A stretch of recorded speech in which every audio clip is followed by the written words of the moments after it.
เปลี่ยนมือบ่อยบัน เอาพูดได้พูดเลยครบไม่เลยจะบอกเฮ้ยดิเฮ้ยไป ลองจะนั่งเผาว่าลองนะ เอาพี่ลงมาพี่ สิมือปากงามบ่มื้อนี้นะ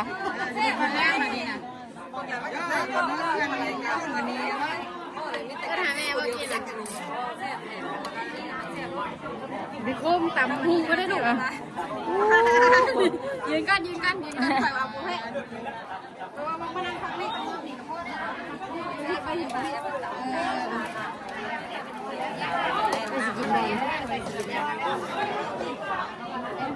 ยังเสียบตัวมีตัวดิ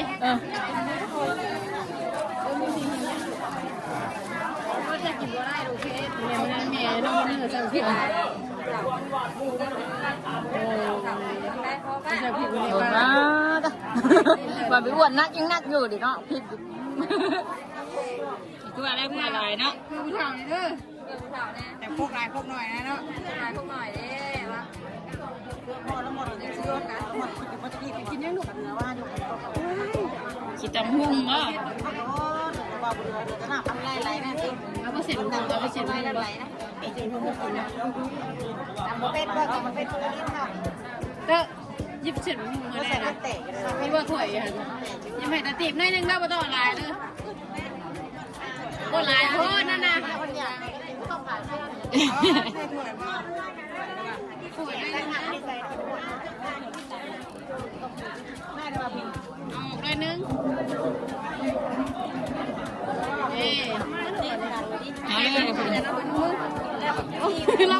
เอามือ ว่าจะเอาพวกไงได้เลย ไม่ยากไม่ยาก แกดึงขึ้นดึงยกโยเอเตอร์เดี๋ยวใช่ป่ะเพชรไอ้นาง แม่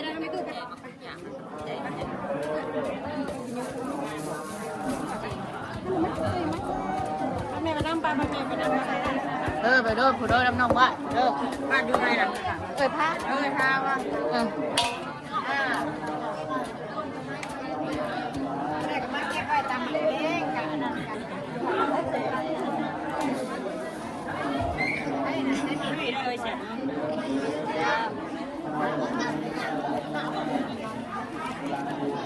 นี่ต่างๆตามว่าเป็นว่าใส่ตอนตำ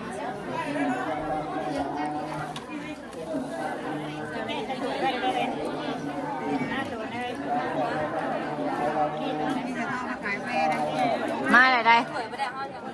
มาขายแล้ว จังว่าลูกชายกัน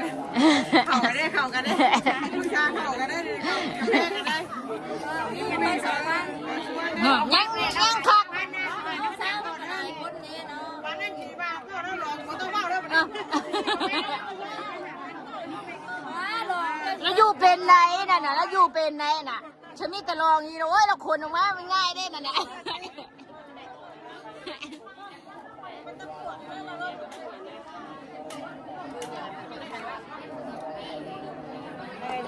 อ้วนพาไอติดไปหาโมไม่ได้มาตำถาม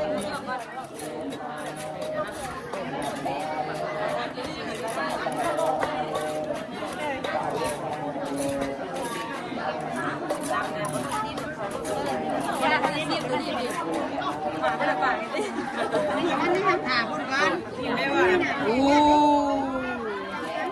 เอาคนหน่อยคนเอาคนนี้ ได้ตำพุงป่ะ หน่อยอยากก็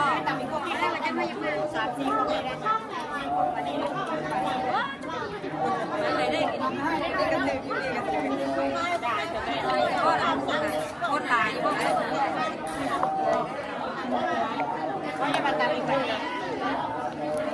เขาตั้งเขาหมดตั้งหลาย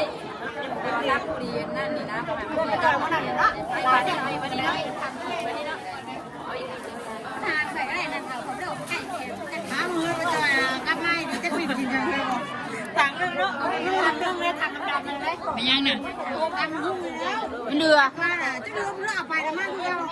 มีคนทำคือว่าเส้นธรรมดาเขาทำไปแล้วไม่ได้ว่าเขาแซ่บแล้วเนาะกลับมาเป็นธรรมดาไม่เดิมมันกระเทียมน้อยนี่ไปไป ความยังก็เลยไปความหน้าว่าเขาอีกแล้วนะเพราะอย่างนั้นมีคนเขาไงเป็นอะไรยันรุ่นนี้ก็ยันรุ่นอะไร ดูนั่นบอกกินดิ ก็เสียหน้าได้หรอวะแค่เพลงไปกูไปกินข้าวมากับกูแล้วเนาะเก็บเรื่องเป็นแม่ช่วยด้วยเรื่องเขา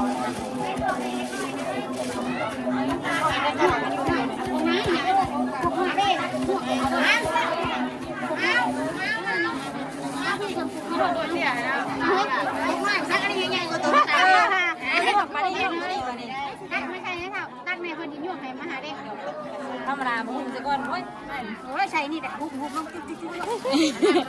อะไรแต่จุ๊บจำให้ได้เลยสั่งมาเอามาไม่สั่งมา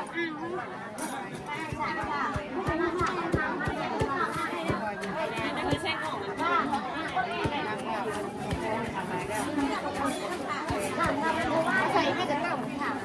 ว่าสั่งมาโอ้นั่งกระเตา แต่ว่างานคุณจำพวกมันยังต่างประเด็นแล้ว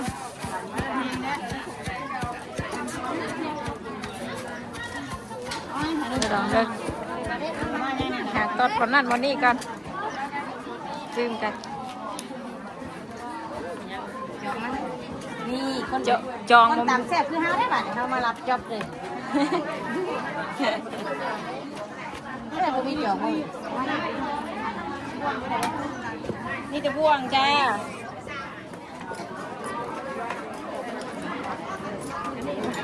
บ่วงเขาได้กินได้ด้วย โชคชิงหวยใช่ไหมป้าเอ้ย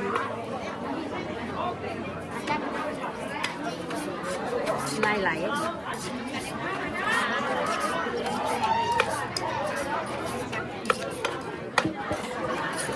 ชิมมั้ยชิมไหม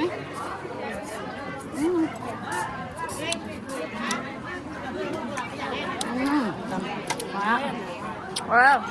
จานนะแซ่บเอาแซ่บไปเลยกันตามแซ่บสิ ฮะจูใส่น้ำยางอ่ะ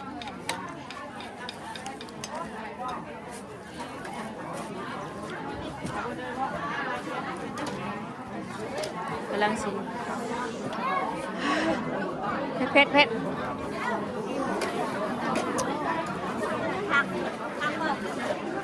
ตูนมาเผาพี่เลย ยามพวกไอ้เว้ย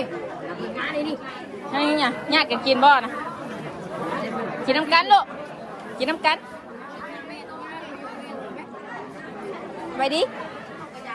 ก่อนดู อย่าเบิ้ลนั่งทำดินเบิ้ลเป็นถุงไปอีก เนี่ยนั่งกินดินเข่าเลยนี่ ลุกได้ไหมล่ะ พิงชวนนะตามมังหุ่ง บ่รอบเพิ่นน่ะ ใส่กิ๊บเจ้าเฮียใส่หนึ่งนะจิ๊บเฮียใช่ฮะ ยืมผ้าหนีบแล้วผ้ารักคนวาดนาว่าผ้า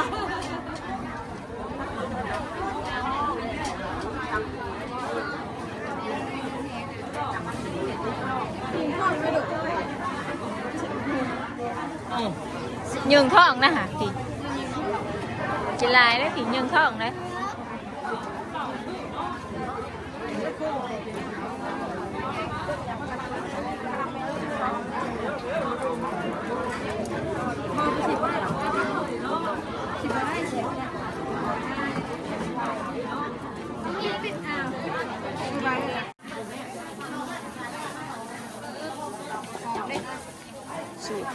สูตรไทยสูตรมันเลยสูตรไม่อ้วนนี่ยั่วอย่างเดียวเนาะ ถือว่าในยั่วอะไรนะ สูตรนี่คุบกว่านี้เนาะสูตรนี้เนาะ นี่ยำอย่างเดียวนี่กูว่ากูรอปักถุงมือแล้วกับแห้งเนี่ยนะวันนี้กินลายเดียวเนี่ย เงี้ยข้างในเรามันกัดได้ไหม ตัวนี้กัน ก็เต้วันนี้ก็เต้ใส่ช้อนเดียวก็เรียนมูปลาเห็ดอ่ะ เดียวบ่ก็ได้มือบาดใช่ไหม มันถ่ายเสิร์ฟนะมันถ่ายเสิร์ฟได้ทั้งนี้นะไม่ไม่อันนี้นี่จะได้จังจะได้เสิร์ฟก็รออยู่พอเลย เฮลินยาวจืดพอแล้วบ่พอแล้วแซ่บตัว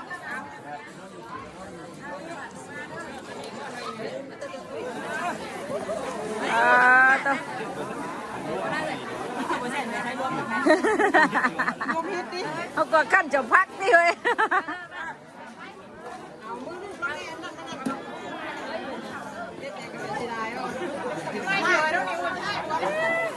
ได้ถ้วยซ้ำเอาบัดนี้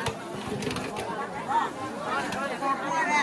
สาล้อนี่ได้เลยก็เลยดิเรากินมั้งเรากินไปได้ไหมมาจานมาดิจานนี่บ่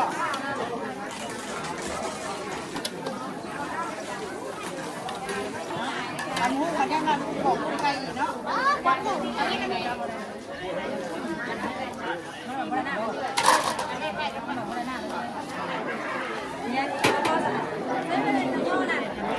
ผู้แผนกย่อคน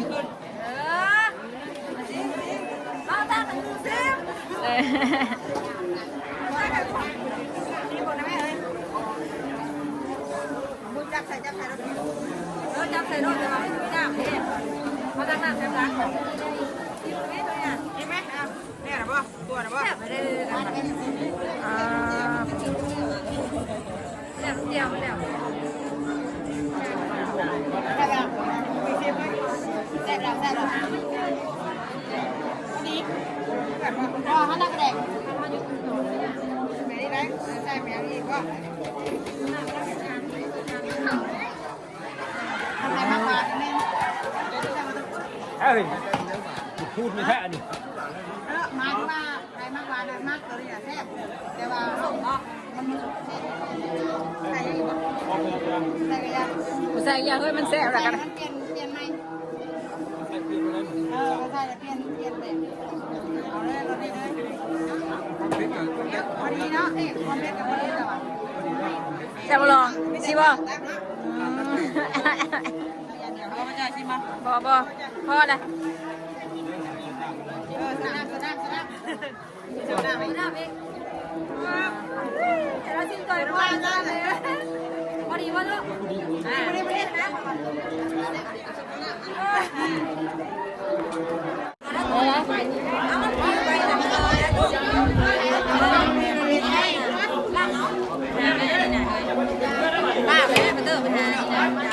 ตาถวยนะแต่ถวยแล้วจ้าการมุยเลยตั้งรถเฮ้ยบาทเนี่ย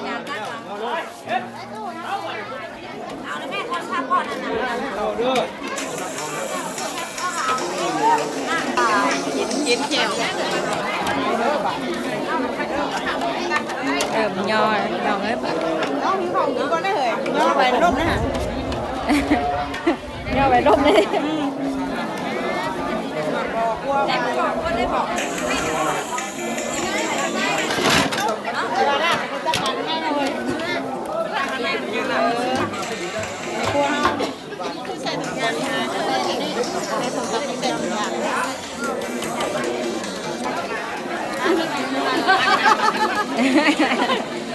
จะไม่ได้ไกลแต่จะไปแล้วเลย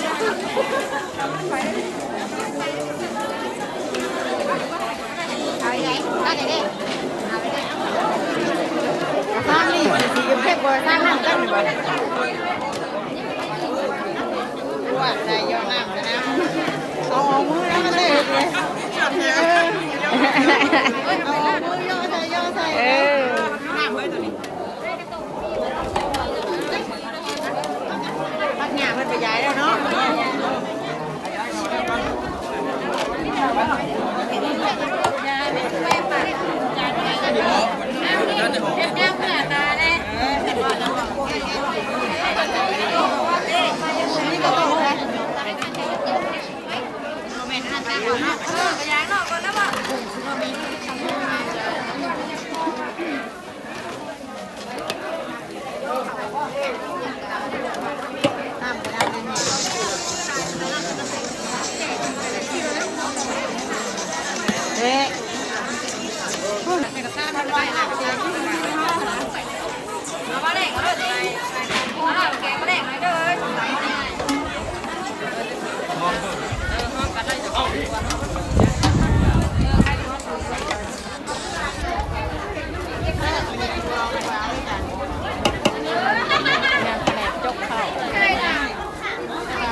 แหละ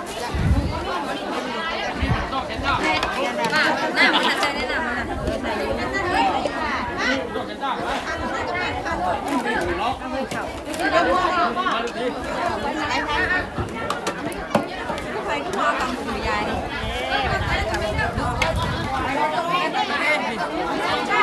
นี่ก็มีด้วย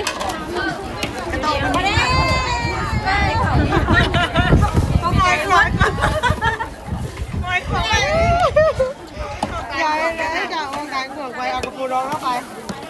ตั้งอยู่นี่ได้หาพี่เพื่อนดูเอากระปูร้องเข้าไปค่ะ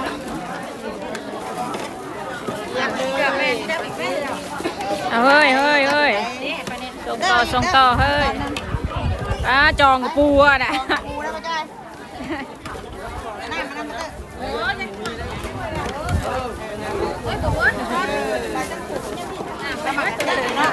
นั่งในโอ่งมาเลยมาเห็นปะต้องกระซับกับพี่บัดนี้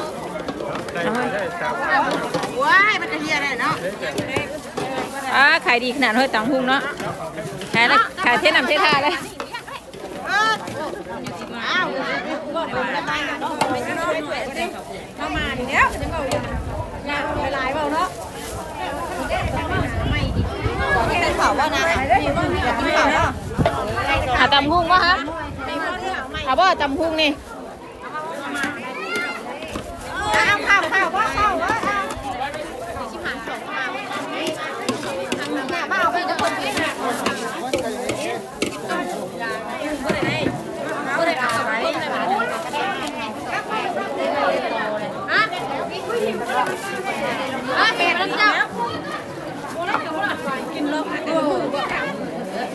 ยังนะ ตั้งไว้นะแม่ตั้งเลยเ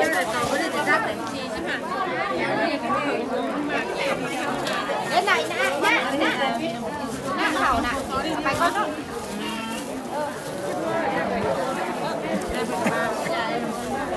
ของไทยแล้วพี่โดยมาแล้วเค็มนะ